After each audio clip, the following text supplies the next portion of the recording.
Olá pessoal, tudo bem com vocês? Estamos aqui para mais um bate-papo, hoje com a nossa convidada especialíssima, Larissa, do Atlas em Hematologia. Olá pessoal, tudo bem com vocês? É um prazer estar participando aqui de um bate-papo sobre qualidade com as meninas aqui que são feras. Vocês precisam ver nossa aula dessas meninas, sensacional. E hoje vamos estar conversando um pouquinho sobre qualidade. Trouxe algumas dúvidas aí que o pessoal sempre pergunta pra gente, mas como a gente não é especialista nessa área, a gente tá aqui com duas especialistas, né, para falar sobre qualidade e responder aí as dúvidas de algumas pessoas e o nosso bate-papo com a Arlete e Edjane. Obrigada pelo convite. Nós que agradecemos você estar aqui com a gente hoje. Então vamos começar, né, pessoal? Quais são as dúvidas? Vamos sim. Meninas, uma pergunta que o pessoal faz muito pra gente é em relação à validação do equipamento quando o controle comercial acaba. A gente tá lá na rotina usando nosso controle comercial, tem uma previsão para receber novo controle, mas só que esse controle ele acaba. Eu preciso validar meu equipamento, mas ainda o controle que o fornecedor ia me entregar não entregou. O que eu posso fazer para validar meu equipamento e garantir que ele vai estar reconhecendo o resultado do paciente de uma forma real, que não vai ter alteração ali na máquina? Como é que eu posso fazer para validar se eu não tenho uma amostra controle e preciso dar seguimento à minha rotina? Bom, isso é muito simples, né? Você vai pegar 3 amostras do dia que o último dia que você passou o controle, que você tem aquelas 3 amostras controladas, que tá lá, o aparelho tá garantido, né, com o controle. Então você vai pegar 3 amostras de preferencialmente, amostras com resultados normais, amostras com resultados patológicos baixos e patológicos alterados para cima, altos. Então você vai pegar 3 amostras e você vai processar novamente no seu equipamento. Aí você vai olhar lá o hemograma que você passou e vai ver, comparar os resultados no olhômetro e dizer que tá ok? Não. Para isso você tem que já ter determinado o seu critério de aceitabilidade. Então, um critério de aceitabilidade que a gente recomenda é o erro total de Camernicus. Então você vai pegar lá, fazer uma tabela no Excel, colocar os parâmetros, hemoglobina, hemácia, hematócrito, RDW, e as plaquetas, e aí você vai fazer sua comparação, vai colocar lá o erro total de Camernicus, e a gente sabe que o erro total você vai utilizar da seguinte forma, é aquela porcentagem para mais e aquela porcentagem para menos, então você tem ali um range de aceitabilidade determinado a partir do erro total. Então assim a gente libera a rotina para o uso. Entendi. Então, para hematologia, a gente pode validar dessa forma, pegando 3 amostras do dia anterior, que foi validada com o equipamento. Mas em relação à bioquímica, Arlete, se foi o meu controle da bioquímica que terminou, eu preciso pegar 2 amostras, 3 amostras? Pode ser feita essa validação com a amostra também? Como é que a gente faz? Pode sim. A quantidade de amostras, usualmente na bioquímica, nós usamos 2 amostras, né? Que é uma amostra normal e uma amostra patológica. Mas a filosofia, né, o fluxo, o processo é o mesmo processo. Você vai pegar uma amostra que você processou quando o seu equipamento estava controlado, vai reprocessar na sua rotina seguinte e vai usar o critério de aceitabilidade, como a Edjane falou. Lembrando sempre que a sua referência vai ser o resultado daquele exame no dia que o equipamento estava controlado. Entendi. E por quanto tempo eu posso ficar utilizando a amostra controle para validar o equipamento?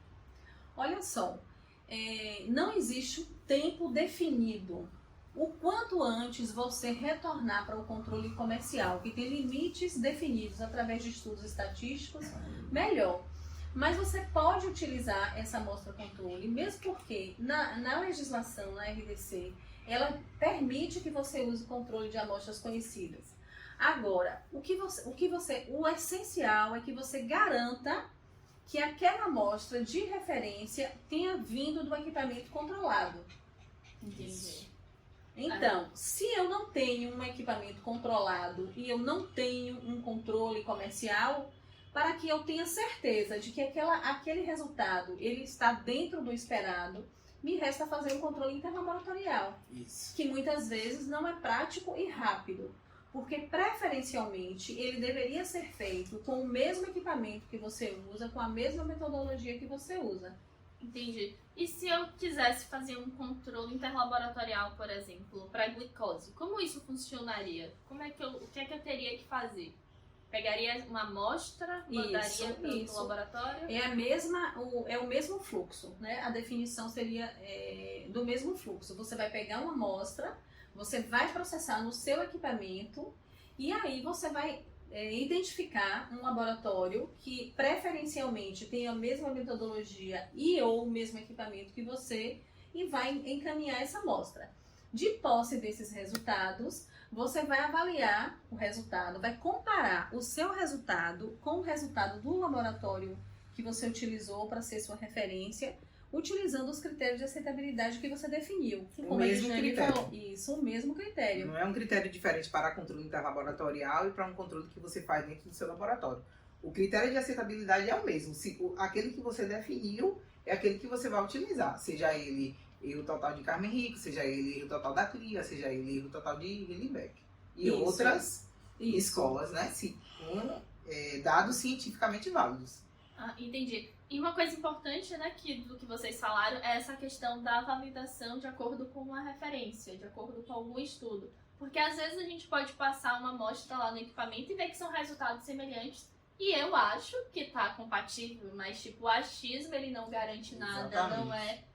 não posso justificar um questionamento de um resultado posterior, por exemplo, questionar um resultado de um hemograma. Naquele dia eu estava sem controle e validei com uma amostra e eu achei que estava adequado. Isso. Não posso ter essa justificativa, eu Não. preciso mostrar que eu validei com controle alternativo e que essa validação ela foi realizada de acordo com os critérios de aceitabilidade que tem um estudo, né, que tem referência definido. E uma coisa que é muito importante, Larissa, é você ver a condição clínica. Porque, por exemplo, se você pega uma hemoglobina glicada com um resultado de 5,5, ele é um resultado normal. Aí você pega essa mesma hemoglobina glicada, lança no aparelho e lhe dá um resultado de 5,8.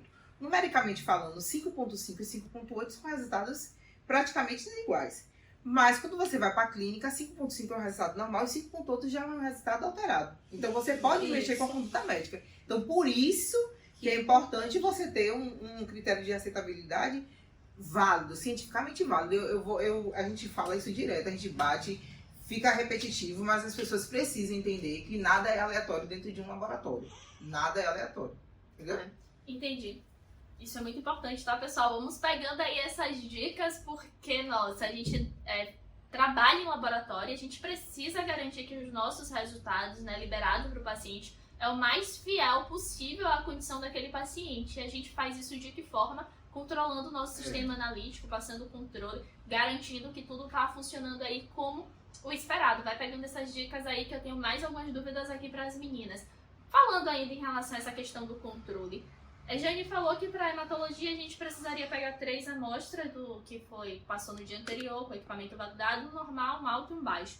Mas se na minha rotina, por exemplo, eu não tive pacientes que tinham resultados altos, só tinha normal e baixo, eu posso fazer essa validação apenas com 2 amostras? Pode. Você pode. É o que você tinha. Se você não tinha anterior um resultado patológico alto, você vai utilizar aquilo que você tinha. Então é válido, sim. E uma coisa muito importante em relação à questão de se utilizar amostras de pacientes com resultados conhecidos é ficar bastante atentos à estabilidade e ao armazenamento da amostra. Isso é super importante porque, por exemplo, o sódio. Existem a maioria dos fabricantes, eles dizem que o sódio é estável, o soro, né? É estável 30 dias refrigerado, é estável 30 dias congelado. Mas a gente precisa ficar atento à questão da amostra, porque se a amostra fica lá na bancada, aberta, ela vai concentrando. Então, com o passar dos dias, e às vezes até mesmo no dia seguinte, de um dia para outro, o resultado do sódio começa a subir. Então é preciso muito cuidado com essa amostra quando você for utilizá-la, né, para fazer esse controle seriado. Então, pessoal, essa foi a nossa primeira parte com Larissa do Atlas em Hematologia. É uma honra estar aqui com essa menina. Mas vem aí mais perguntas. Aguarde aí cenas dos próximos capítulos.